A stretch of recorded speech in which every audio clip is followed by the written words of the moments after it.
સ્વાગત છે મિત્રો તમારા આજે વિડીયોમાં। તો ભોળાનો ભગવાન વિક્રમ ઠાકોરની ગુજરાતી ફિલ્મ એ મેં જોઈ લીધી છે અને આ વિડીયોમાં એ ફિલ્મનો રિવ્યૂ કરવા જઈ રહ્યા છે। તો સૌથી પહેલાં આપણે વાત કરીશું કે જ્યારે ધરતી પર પાપ વધ્યો છે ત્યારે ભગવાન જરૂરથી અવતાર ધરીને આવ્યા છે અને જ્યારે કોઈ સાચા ભક્ત પર મુશ્કેલી આવી પડી છે ત્યારે પણ ભગવાન જરૂરથી એની મદદ કરવા આવે છે, જે તમને આ ફિલ્મ જોઈને જાણવા મળવાનું છે। અને આ ફિલ્મમાં પણ વિક્રમ ઠાકોર સાચા માર્ગે ચાલી રહ્યા છે અને આથી તેમને ઘણી બધી મુશ્કેલીઓનો છે એ સામનો કરવો પડે છે અને એ મુશ્કેલીમાંથી ભગવાન શ્રી કૃષ્ણ તેમને કેવી રીતના મદદ કરે છે અને એ મુશ્કેલીમાંથી કેવી રીતના એમને બહાર લાવે છે એ તમને આ ફિલ્મમાં જાણવા મળવાનું છે। અને આ ફિલ્મ વિશે હું તમને વધારે ડિટેલમાં નહીં જણાવું, કેમ કે જો એ જણાવી દઈશ તો તમારી જે ફિલ્મ જોવાની મજા છે એ ઓછી થઈ જશે, કેમ કે જો તમે આ ફિલ્મના સ્ટોરી સાંભળ્યા કરતાં જોશો ને તો તમને વધારે મજા આવશે। એટલા માટે આ ફિલ્મ તમે જરૂરથી જોવા જાજો। અને આ ફિલ્મની ફાઇટ વિશે વાત કરું તો આ ફિલ્મની જે ફાઇટ છે બધી જ જોરદાર છે, જે તમે જોશો ત્યારે તમને ખૂબ મજા આવવાની છે।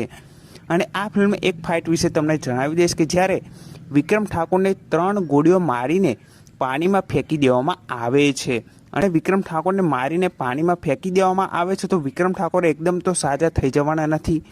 અને હવે તમારે એ જોવાનું છે કે વિક્રમ ઠાકોર કેવી રીતના સાજા થાય છે અને એ સાજા થાય ત્યાં સુધી કૃષ્ણ ભગવાન તેમની કેવી રીતના મદદ કરે છે અને કૃષ્ણ ભગવાન કોનો અવતાર લઈને ધરતી પર આવે છે એ જ્યારે તમે આ ફિલ્મ જોશો એટલે તમને જાણવા મળશે। બાકી આ ફિલ્મ ખૂબ સારી છે, જો જોવાની ખૂબ મજા આવશે અને તમે ફેમિલીની સાથે આ ફિલ્મ જોઈ શકો છો। અને આ ફિલ્મના ગીતો વિશે વાત કરીએ તો આ ફિલ્મમાં આપણને ધડકે દિલ સોંગ જોવા મળી રહ્યું છે, કૃષ્ણ ભગવાનનું સોંગ જોવા મળી રહ્યું છે, બીજું એક લવ સોંગ છે અને એક ગરબો પણ જોવા મળી રહ્યો છે। અને આ ફિલ્મમાં બધા જ સોંગ સારા છે જે તમને ખૂબ ગમવાના છે।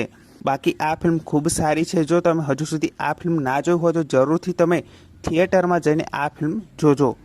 બાકી જો તમે આ ફિલ્મ જોઈ હોય તો તમને કેવી લાગી એ કમેન્ટ કરીને જરૂરથી જણાવજો। અને જો તમે હજુ સુધી આ ફિલ્મ ના જોઈ હોય તો જરૂરથી થિયેટર જઈને આ ફિલ્મ જોઈ આવો।